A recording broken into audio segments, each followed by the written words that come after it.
primeiro ano do ensino médio, em 2007. Na aula de ginástica, no último período, tivemos um professor substituto. Ele era um homem mais velho, não um idoso, mas talvez 55 a 60 anos. Quando ele passou por mim, ele me olhou 2 vezes. Achei um pouco desconfortável, mas eu sempre entendi que eu parecia mais velho, e isso era bom para um calouro do ensino médio. O professor nos disse para entrar e começarmos nossa aula de vôlei, e desapareceu no corredor pelos vestiários por uns 40 minutos. A aula acabou, era hora de nos trocarmos e partimos para casa. Entrei no vestiário e, por alguma razão, meu armário não estava abrindo. Eu tentei minha combinação habitual várias vezes e não queria abrir. Eu tive que ir ao professor e avisá-lo para perguntar pela minha combinação novamente. Eu pensei talvez os números tenham escorregado da minha mente por algum motivo. O professor me disse para dar a ele alguns minutos e ele pegaria a lista de combinações do locker. Esperei do lado de fora do escritório e ele finalmente veio com um livro em suas mãos, aberto em uma determinada página. Ele entrou no vestiário comigo, o que eu não esperava dele. O vestiário estava basicamente vazio agora, com uma garota terminando de trocar a roupa. Ele caminhou até o meu armário e tentei a combinação escrita no papel. Não funcionou. Ele tentou muitas vezes, e cada vez que ele tentava e falhava, ele olhava para mim e ria. E eu me forçava a rir também para ser educado. Começou a ficar estranho. Ele colocou a mão no meu ombro e disse: "Vamos resolver isso." Ele tentou a combinação novamente com a mão ainda em meu ombro e não funcionou de novo. Eu senti sua mão lentamente começar a avançar para baixo do meu ombro até a parte inferior das costas. Eu me afastei e peguei minha bolsa, dizendo que estava tudo bem, que eu estava atrasado para o meu ônibus. Ele tentou a combinação no armário mais um tempo e finalmente abriu. Ele sorriu e se afastou. Esperei até ouvir a porta do vestiário fechada e continuei me trocando rapidamente, quando de repente o vestiário ficou escuro. Eu terminei de puxar minhas calças e empurrei meu armário no escuro. Eu joguei minha mochila e comecei a caminhar para a saída dos fundos do vestiário que dava lá fora. Eu temia que o professor estivesse esperando por mim na porta. Eu senti vibrações predatórias dele quando cheguei no final daquele corredor de armários. Eu teria que virar à esquerda para chegar à porta de saída, mas eu tinha que olhar direito, para ter certeza de que eu estava tranquilo para sair. Havia um pouco de luz penetrando em uma única janela retangular. Foi o suficiente para eu vê-lo me espiando atrás da parede de armários. Então foi quando eu corri para a porta de saída. Ele veio atrás de mim, dizendo: "Espera, espera, não é o que parece." Eu corri para fora na chuva, fora do campus da escola, e caminhei o resto do caminho para casa, dando-me tempo para refletir sobre o que aconteceu. A hora que cheguei em casa encharcado, pensei comigo que ele provavelmente mudou minha combinação de armário de alguma forma, como uma forma de ficar sozinho comigo no vestiário. Quanto ao que ele poderia ter feito, possivelmente estava planejando fazer quando ele cortou as luzes. Eu nunca quis imaginar, honestamente. Eu estava com muito medo e francamente envergonhado de contar sobre isso, nem mesmo para os meus pais ou amigos. Era algo que eu apenas queria esquecer e não pensar nisso por anos. Sinceramente, eu simplesmente não me sinto confortável para falar sobre isso.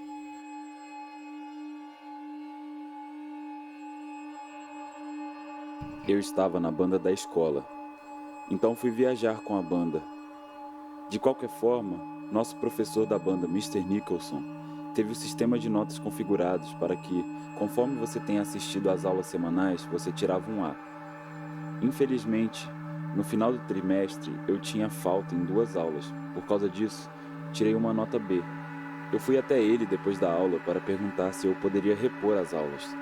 E mesmo que ele parecesse relutante, ele disse que me deixaria entrar para obter crédito. Eu estava mais do que feliz com isso. Provavelmente eu ia apenas jogar no meu celular, em vez de realmente assistir a aula. Eu cheguei à sala de música durante o meu período de almoço no dia seguinte, então eu peguei meu saxofone e desci as escadas para a sala de música em direção à área do porão. Sempre foi meio assustador lá embaixo, porque absolutamente ninguém além dos professores de música iriam lá normalmente, e as luzes eram meio ruins. Eu só tinha estado lá algumas vezes antes daquele dia. Mas de qualquer maneira, eu andei pelo corredor e em todos os lados havia um monte de portas que levavam a salas pequenas. Todas as salas foram usadas para armazenar coisas como cadeiras, estantes de música, instrumentos, decoração de Natal e etc. Eu entrei em uma das salas e fechei a porta. Coloquei minha música, caso o Sr. Nicholson quisesse descer para verificar o que eu estava fazendo. Eu comecei a jogar jogos no meu telefone e, em seguida, uma escuridão. Eu fui até o interruptor de luz apenas instintivamente e movi para cima e para baixo algumas vezes, mas não adiantou. Tropecei quando me levantei para abrir a porta. Segurei meu telefone na minha frente para iluminar este pequeno corredor, mesmo que fosse apenas para eu conseguir ver o chão. Eu tinha um daqueles celulares antigos que não tinham lanternas, mas de qualquer maneira, o meu telefone foi o suficiente para ver uma das portas se abrindo perto do final do corredor. E eu ouvi algo sendo arrastado naquela sala como um dos grandes recipientes. Também ouvi uma respiração estranha, seguida por grunhidos de animal. Então eu ouvi um grande recipiente de plástico sendo empurrado para fora do corredor. Quando vi isso, desliguei meu telefone e voltei para a sala que eu estava. Acabei por fechar a porta tão silenciosamente que não sei exatamente o que eu estava pensando naquele momento. Resolvi me esconder, mas acho que os sons estranhos que eu estava ouvindo, misturado com um apagão aleatório, me deixou com medo de ficar naquele corredor. Quem quer que fosse, estava bloqueando as escadas e, claro, não tinha recepção naquele pequeno porão. Me senti confortável sentado naquela sala e esperando as luzes voltarem. Mas a luz parecia que nunca iria ligar novamente. Então, eu decidi que tentaria voltar lá em cima novamente e silenciosamente abri a porta com meu telefone na minha frente para fazer luz. Então, eu entrei no corredor. Me aproximei um pouco mais das escadas e ouvi algo de novo. Eu rapidamente rastejei para o mais próximo que pude da porta aberta e fechei. Eu ainda não sabia do que eu estava me escondendo. Poderia ter sido um membro da equipe ou um zelador naquele ponto. A única razão pela qual eu tinha de pensar que não era, porque eles só apareceram lá embaixo. Eu estava naquela sala em completa escuridão, apenas ouvindo e esperando outro som de fora. Mas você sabe como quando você está em uma sala com alguém, mesmo que você não necessariamente os ouça, você pode meio que sentir a presença deles.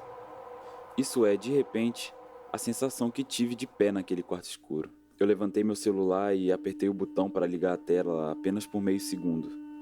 Foi o suficiente para ver alguém parado no canto da pequena sala de armazenamento, a 1 metro de distância de mim. Eu fingi que não vi nada. Então uma mão deu um tapinha no meu ombro 2 vezes e começou a me apertar.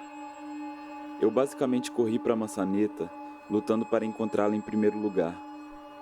Abri a porta, o homem da sala tentou me empurrar e a porta se fechou depois que eu abri. Mas eu já estava fora e subi as escadas correndo e para fora da porta para o nível principal do Music Hall, onde as luzes ainda estavam acesas. Eu corri para o Mr. Nicholson para dizer a ele sem fôlego e ele chamou a segurança para verificar a seção do porão de música do corredor, mas a segurança voltou para cima e disse que além de um monte de equipamentos de música, não havia ninguém lá embaixo. Nicholson cancelou sua aula de flauta e eu sentei lá na sala com ele e 5 tocadores de flauta, explicando toda a história em detalhes. Como não havia câmeras no Music Hall, não tinha como pegar quem desceu lá. Parecia que ele estava tentando roubar instrumentos caros de música. Fui chamado ao escritório do reitor para dar a minha história do que aconteceu e o resto é história.